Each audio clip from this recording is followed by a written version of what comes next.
Hello दोस्तों, नए video में आपका स्वागत है। आज के वीडियो में मैं आपको बताने वाला हूं 6 सवाल जो कि बहुत ही ज्यादा इंपॉर्टेंट है। इस साल आपको पढ़ के जाना है। सेवा के बारे में बात कर रहा हूं। 2022 इस साल जो मार्च के 15 तारीख से आपका एग्जाम चालू होने वाला है, उस एग्जाम में आपको ये 6 सवाल को पढ़ के ही जाना है। दोस्तों, मेरे हिसाब से ये 6 सवाल बहुत ही इंपॉर्टेंट है जो कि आपको देख के ही जाना है। मैं इस वीडियो में ये 6 के 6 सवाल सॉल्व करके भी आपको दिखाऊंगा ताकि आपको कोई दिक्कत ना हो। सॉल्यूशंस भी आपको सारा मिल जाएगा और कुछ सवाल का वीडियो मैंने ऑलरेडी बनाया हुआ है, उसका लिंक भी मैं डिस्क्रिप्शन बॉक्स में दे दूंगा, आप वहां से भी देख सकते हैं। तो चलिए वीडियो को चालू करते हैं और क्वेश्चन नंबर 1 को पढ़ते हैं।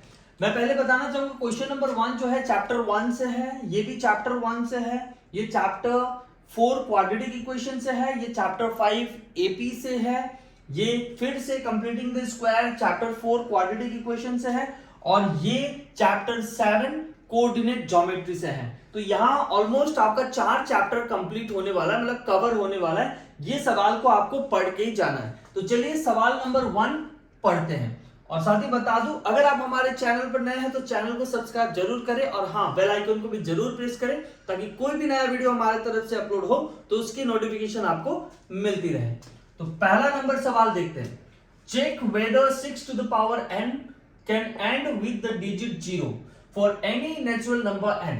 अब इसको मैं समझा रहा हूं आपको। ये पूछ रहा है, चेक करो 6 to the power n क्या एंड होगा डिजिट 0 में। अगर मैं n के जगह में कुछ भी नेचुरल नंबर रखता हूं तो क्या वो एंड विद द डिजिट 0 होता है। फॉर एग्जांपल मैं आपको ले रहा हूं, हमें दिया गया है 6 to the power n, ठीक है दोस्तों।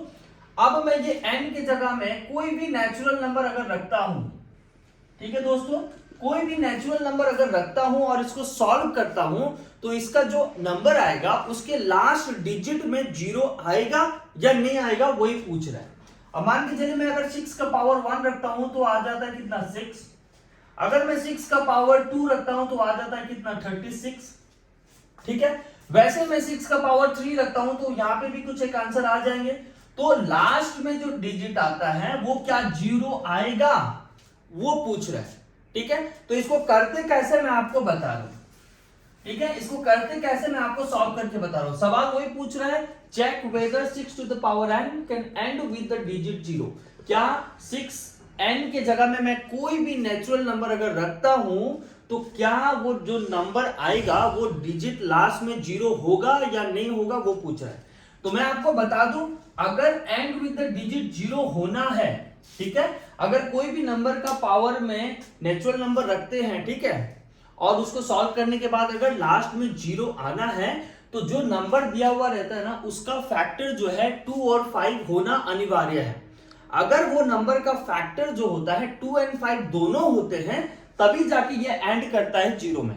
तो आप सीधा सीधी देख लीजिए 6 का फैक्टर क्या क्या है, 2 और 3, ठीक है। 2 और 3 आ रहा है ना, लेकिन यहां पे 5 नहीं आ रहा है। अगर 2 और 5 दोनों होते हैं एक साथ तभी ये एंड करेगा विद द डिजिट 0। अगर 2 और 5 में से कोई भी एक नहीं है तो ये कभी भी एंड विद द डिजिट 0 नहीं करेगा। इसको लिखेंगे कैसे, देखिए। नंबर 1 का सॉल्यूशन मैं कर रहा हूं, एकदम आराम से देखना है। मैं पहले लिख देते हैं, if 6 to the power n to be and with the digit 0 then it must have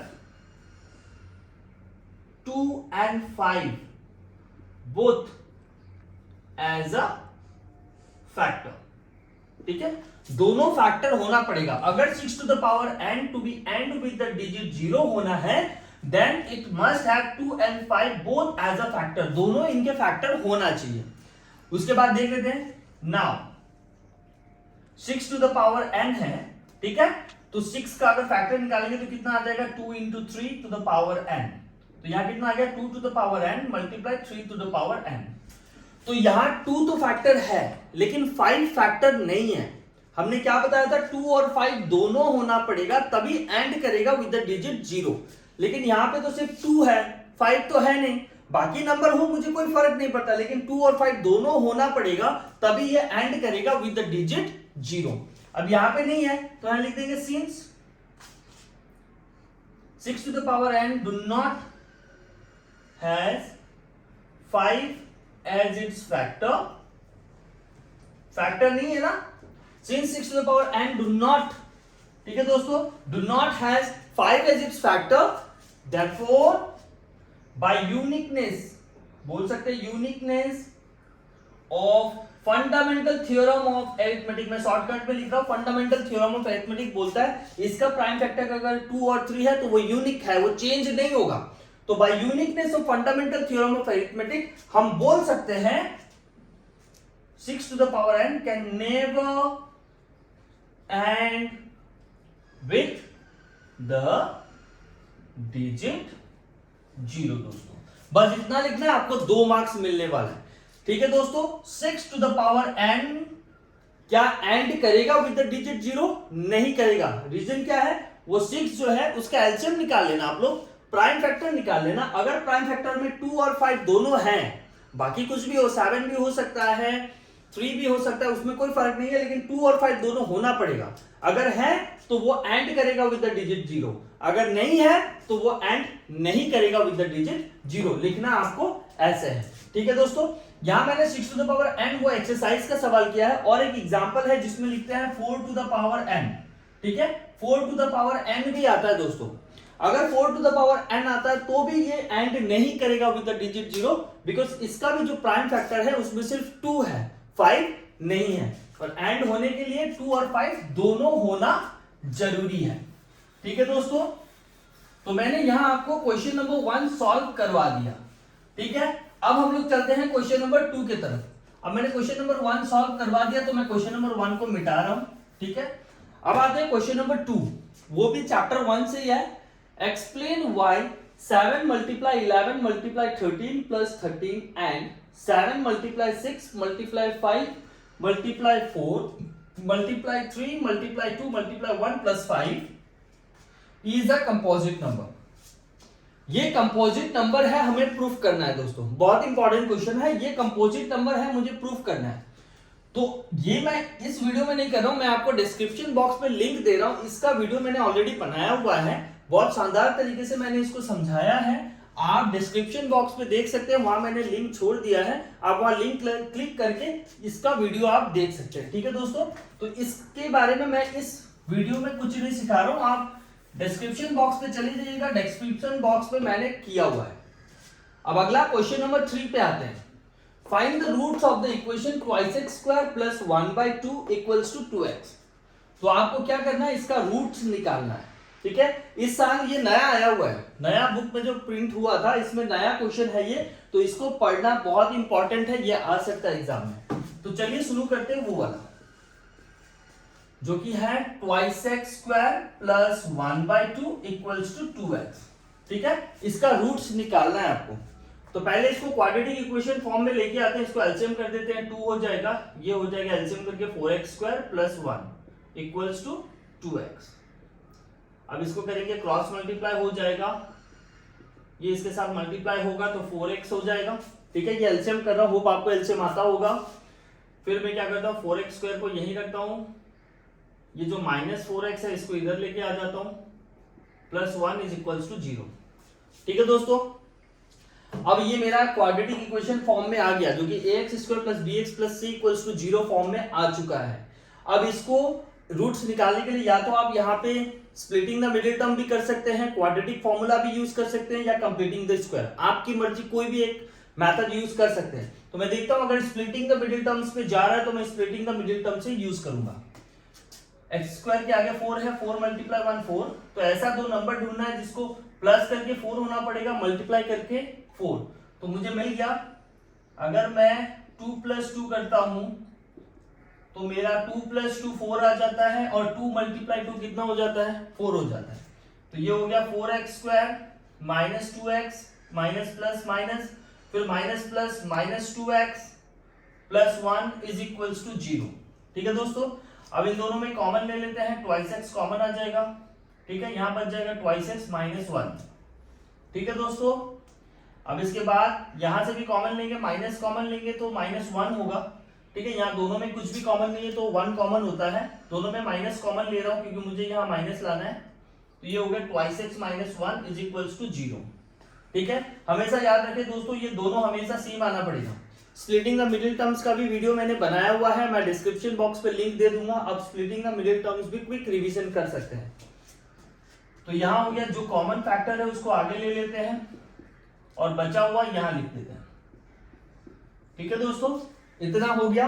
अब मुझे क्या करना है, मुझे बस इसकी जगह में मैं थोड़ा ऊपर लिख देता हूं, मुझे आइदर और करना है। ठीक है, आइदर में पहले ये लिखूंगा x - 1 इक्वल्स टू 0, फिर और में मैं वही लिखूंगा x - 1 इक्वल टू 0, क्योंकि दोनों सेम ही फैक्टर आए हुए हैं। ठीक है, तो ये सॉल्व करेंगे तो 2x इक्वल टू 1 आ जाएगा, उधर नेगेटिव है तो positive, then x equal to 1/2 आ गया। अब उस तरफ भी वही सेम करेंगे, 2x इज इक्वल्स टू 1, फिर x इज इक्वल्स टू 1/2, तो आपका दो रूट क्या आ गया 1/2। इस तरीके से आपको करना है, 3 मार्क का सवाल आने वाला है, इसको आपको करना ही है इन सारे सवाल को। तो ऐसे अगर आप सॉल्व करेंगे तो आपका ये सवाल भी बन जाएगा। तो चलिए ये इसको भी मैं मिटा देता हूं, ये सवाल भी हमारा हो चुका है दोस्तों।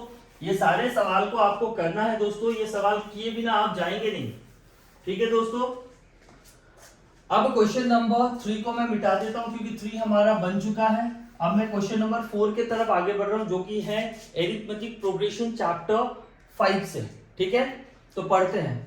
The 17th term of an AP exceeds its 10th term by 7।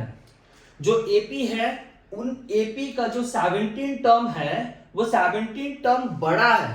किससे बड़ा है? 10th टर्म से बड़ा है। कितना बड़ा है? 7 बड़ा है। ठीक है दोस्तों, तो इसको सॉल्व कैसे करेंगे देखिएगा। सॉल्यूशन लगा देते हैं नंबर 4 का। तो फाइंड द कॉमन डिफरेंस बोला गया है, तो मैं पहले लिख देता हूं लेट द फर्स्ट टर्म। ठीक है, फर्स्ट टर्म भी मुझे चाहिएगा। Let the first term of an AP be a. ठीक है, फिर लेट द कॉमन डिफरेंस, जो कि निकालने बोला है, common difference of an AP be D. ठीक है दोस्तों, ए मतलब फर्स्ट टर्म होता है, डी मतलब कॉमन डिफरेंस होता है, ये आपको पहले ही लिख देना है। तो बोला गया है अकॉर्डिंग टू द क्वेश्चन, मैं सीधा अकॉर्डिंग टू द क्वेश्चन बना रहा हूं, इक्वेशन बना रहा हूं। बोला गया है 17 term of an AP exceed कर रहा है। 17 टर्म जो है वो एक्सीड कर रहा है, किसको एक्सीड कर रहा है? 10 टर्म को। मतलब 17 टर्म बड़ा है 10 टर्म से। कितना बड़ा है? 7 बड़ा है। तो मैं 17 टर्म से 10 टर्म को माइनस कर देता हूं तो मुझे 7 मिल जाएगा। देखिए कैसे, A17। ठीक है, 17 टर्म से 10 term minus A10 is equals to 7, क्योंकि 17 टर्म जो है वो इससे बड़ा है। कितना बड़ा है? 7 बड़ा है। तो बड़ा से छोटा माइनस करेंगे तो आपका कितना बड़ा है वो निकल जाता है, इसीलिए A17 minus A10 is equals to A7। तो A17 मतलब मैं लिख सकता हूं A प्लस 16D। होप आपको ये फॉर्मूला पता होगा। ठीक है, A प्लस n-1D वाला, या माइनस ब्रैकेट लगा देते हैं, A प्लस 10D मतलब A प्लस 9D होता है, सॉरी A प्लस 9D होता है इक्वल्स टू 7। अब ये सॉल्व करेंगे तो A plus 16D minus A minus 9D equals to 7। A cancelled हो जाएगा, पॉजिटिव एंड नेगेटिव। फिर 16D माइनस 9 कितना होता है? 7D। 7D इक्वल टू 7, तो D आपका कितना आ गया? 7/7 इक्वल्स टू 1। ठीक है, तो आपका आंसर क्या हो गया? 1। Therefore the required common difference is equals to 1। ठीक है दोस्तों, इतना ही करना है, 3 मार्क आपको मिल जाएगा अगर इस तरीके से आप सॉल्व करेंगे तो। ये सारे सवाल इंपॉर्टेंट है, इसीलिए मैंने आपके लिए ये वीडियो बनाया हुआ है। स्टूडेंट पूछ रहे हैं इंपॉर्टेंट क्वेश्चन के बारे में। देखो दोस्तों, इंपॉर्टेंट क्वेश्चन तो पढ़ना है, साथ ही साथ आपको सारे बुक्स को भी कवर करना है। ठीक है, ये सारे को पहले पढ़ना है, उसके बाद ही दूसरे सवाल को करेंगे। तो क्वेश्चन नंबर 7 भी हमारा यहाँ हो जाता है, 7 को मैं मिटा देता हूं। अब क्वेश्चन नंबर 5 पे जाते हैं। Find the roots. ठीक है दोस्तों, ये मिट गया थोड़ा। Find the roots by completing the square. आपको completing the square method use करके इसका रूट्स निकालना है। इसका वीडियो मैंने थोड़े दिन पहले ही बनाया हुआ है, मैं डिस्क्रिप्शन बॉक्स में उसका लिंक भी दे दूंगा। कंप्लीटिंग द स्क्वायर आपको करके जाना है दोस्तों, क्योंकि बहुत साल हो चुका है कंप्लीटिंग द स्क्वायर पूछा नहीं गया है। तो इस साल वो पूछ सकते हैं, तो इसको छोड़ के नहीं जाना, इसको करके जाना, ठीक है। मैं डिस्क्रिप्शन बॉक्स पे लिंक दे दूंगा, आप देख लीजिएगा, मैंने इसका वीडियो वहां पे बनाया हुआ है, तो इसको मैं यहाँ डिस्कस नहीं कर रहा हूं। अब बच गया लास्ट सवाल जो कि है चैप्टर 7 कोऑर्डिनेट ज्योमेट्री से।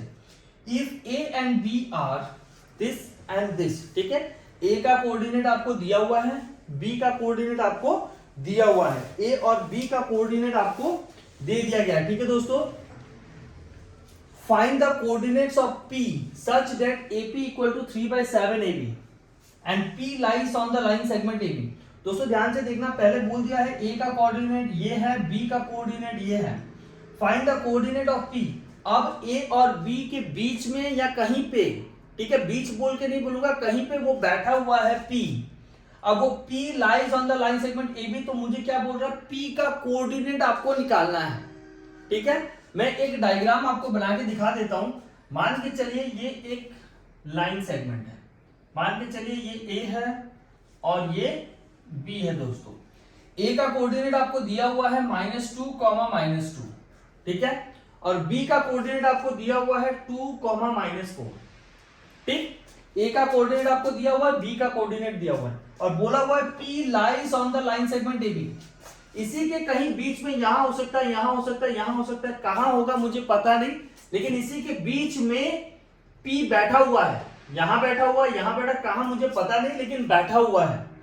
अब बोल रहा है ऐसे बैठा हुआ है कि AP is equal to 3/7 of AB है, जो AP होगा 3/3 ऑफ AB होगा, ठीक है। तो मुझे बताना है कि कहां बैठा हुआ है और उसका कोऑर्डिनेट क्या है। तो मुझे तो पता नहीं है कहां बैठा हुआ है, तो मैं क्या पकड़ूंगा, सबसे पहले सॉल्यूशन लगाएंगे।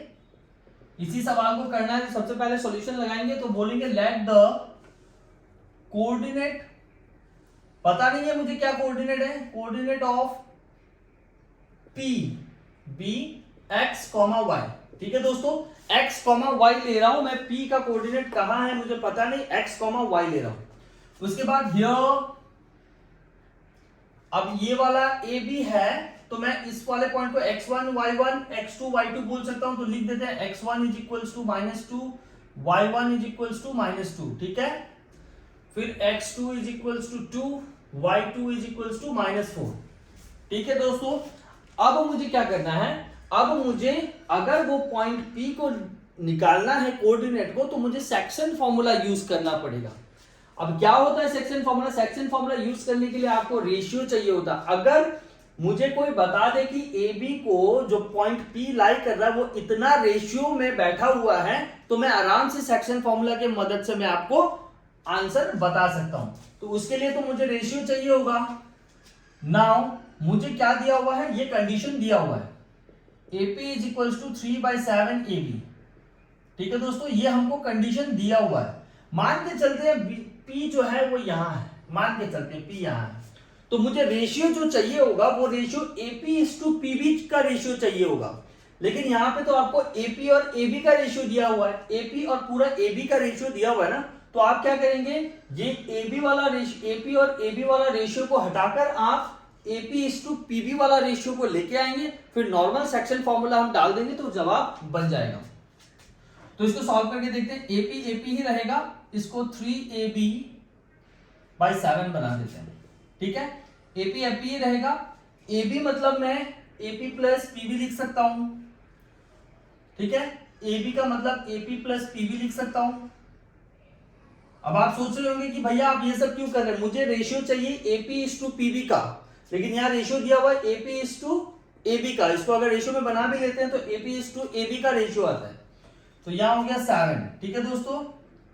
अब ये इसको 7AP हो जाएगा, ये 3AP + 3PB, ठीक है दोस्तों।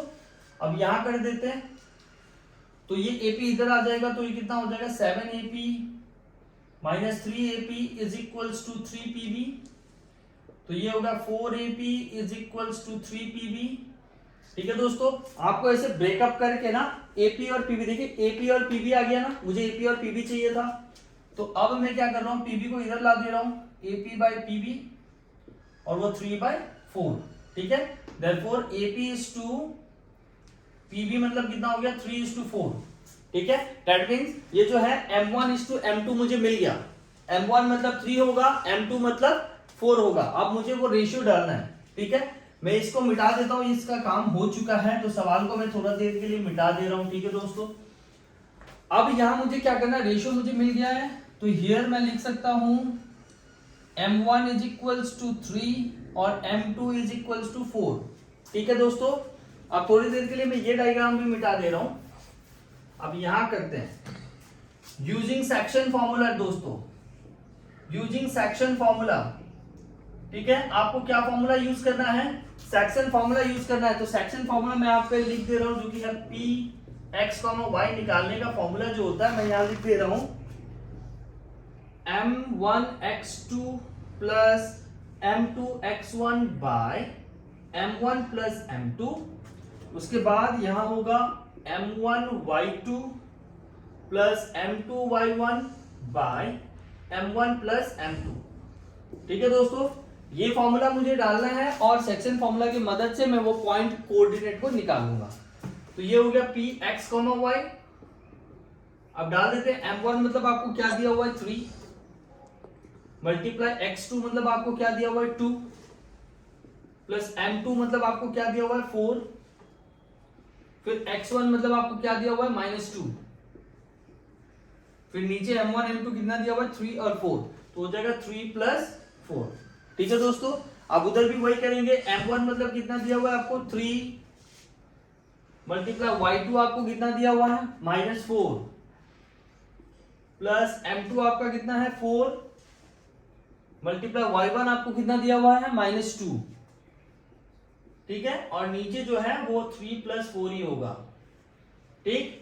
अब इसको सॉल्व कर लेते हैं, मैं इसको नहीं लिख रहा हूं, सॉल्व कर लेते हैं। 3 × 2 = 6 -8/7, कॉमा ये हो जाएगा 12 -8/7, ठीक है दोस्तों। Minus plus minus, minus plus minus, 6 - 8 कितना होता है -1/7, सॉरी 2 हो जाता है, -2/7, और ये कितना हो जाता है -20/7, ठीक है दोस्तों। कहीं तो गलत तो नहीं हुआ है। तो इस तरीके से आप अगर वीडियो को बनाएंगे तो हमारा आंसर बन जाएगा।